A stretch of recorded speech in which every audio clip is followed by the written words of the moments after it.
J'aimais beaucoup les animaux. Enfant, je traînais beaucoup dans les fermes. Je passais mon temps, parmi les animaux. J'aimais ça. J'ai redécouvert les vaches quand je suis revenu à la campagne.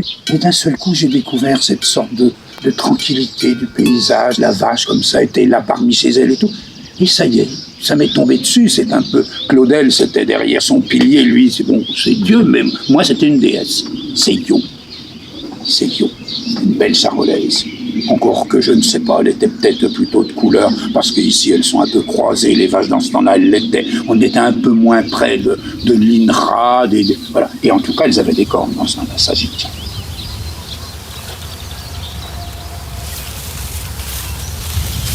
Pour moi, c'est un des maillons importants de l'écologie actuelle parce que c'est le plus grand de nos ruminants dans notre paysage. Parmi les mammifères en France, c'est le plus gros des mammifères. On n'a plus le bison en France. Hein. Bon, il a été réintroduit à droite à gauche, mais il est plus dans notre faune sauvage.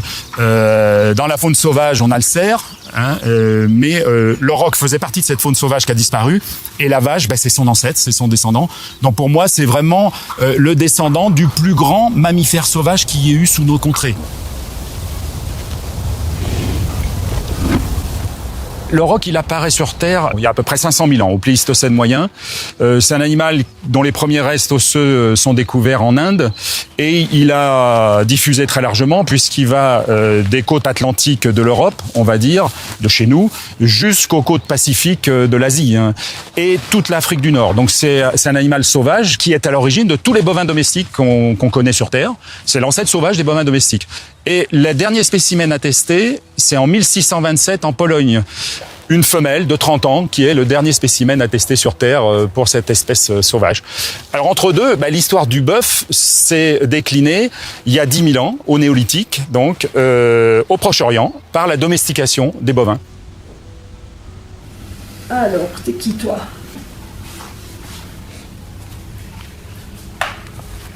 Alors sur certains sites au Proche-Orient, on sait que les bovins d'une manière générale, les bovins sauvages, déjà fascinaient les hommes préhistoriques. On retrouve des maisons sur des sites anciens en Turquie où ils ont mis les bucranes d'auroch dans les maisons.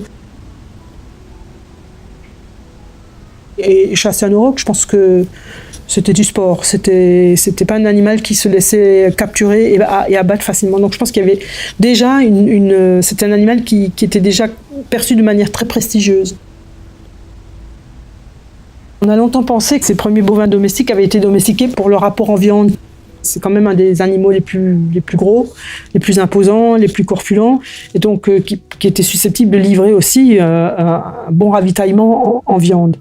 Mais ce ravitaillement en viande, c'est cette utilisation des animaux, cette exploitation des animaux pour la viande a été tout à fait possible par la chasse. Donc on n'a pas besoin de domestiquer des animaux pour accéder à leur viande.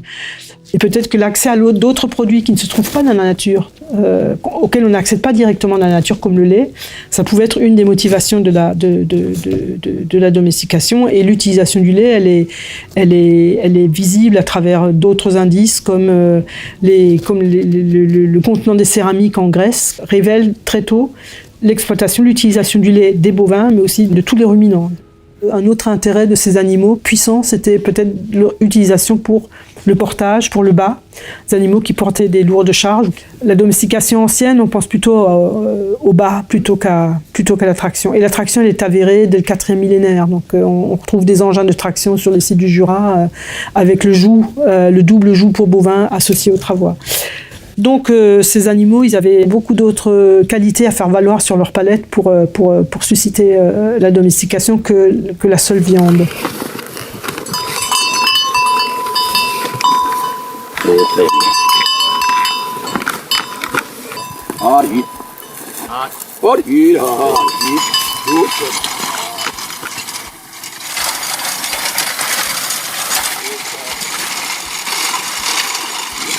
Je suis aussi près de la vache que de ma femme. Tous les jours, c'est pas un jour en passant ça. On vit avec en permanence. Voilà. C'est bien, doucement. Voilà, doucement. Il y en a qui veulent dresser des bêtes, mais les bêtes, elles sont dehors dans la nature. Elles connaissent le tracteur qui va leur porter la nourriture. De moins en moins, elles connaissent l'homme. Donc, quand on veut dresser une bête qui a 4 ans ou 5 ans, et qui fait 800 ou 900 kilos, vous savez, c'est pas facile. Tandis que si vous la chouchoutez quand elle vient de naître, alors là, c'est plus facile. Elle a le contact de l'homme, on va la faire téter matin et soir. Tout ça, c'est quelque chose de très important. C'est pour ça que c'est plus facile. Quand elle est dressée, elle va vivre 20 ans. La dernière qu'on a vendue dressée, elle avait 22 ans. Un bœuf, quand il arrive à 10 ans, après, il se fait vieux, il marche mal. Ils sont comme tout le monde, quoi. Ils vieillissent pas bien comme les vaches. Aujourd'hui, il n'y a que des numéros, mais il y a des noms aussi. Mais je ne me rappelle la moitié. Je ne me rappelle pas des noms. Avant, quand on les faisait travailler, elles avaient toujours le même nom. Celle de gauche, Mascarette, celle de droite, Mulette. Et c'était toutes comme ça. On arrivait à les faire travailler sur les deux côtés, mais c'était rare. Quand elles sont habituées, celle qui est à gauche, celle qui est à droite, elles le font mieux. Avant, dans une ferme ici, quand on avait travaillé 2 hectares de terre, c'était tout. Aujourd'hui, on n'est que tous les deux, là. On va travailler 8 hectares de maïs, 10 hectares de blé. Vous comprenez qu'on ne peut pas faire ça qu'avec les vaches. Aujourd'hui, on nous demande de faire trop. Avant, on pouvait vivre avec 20 hectares. Aujourd'hui, vous en avez 100 et encore, ça ne va pas. Voilà pourquoi la traction animale, elle disparaît.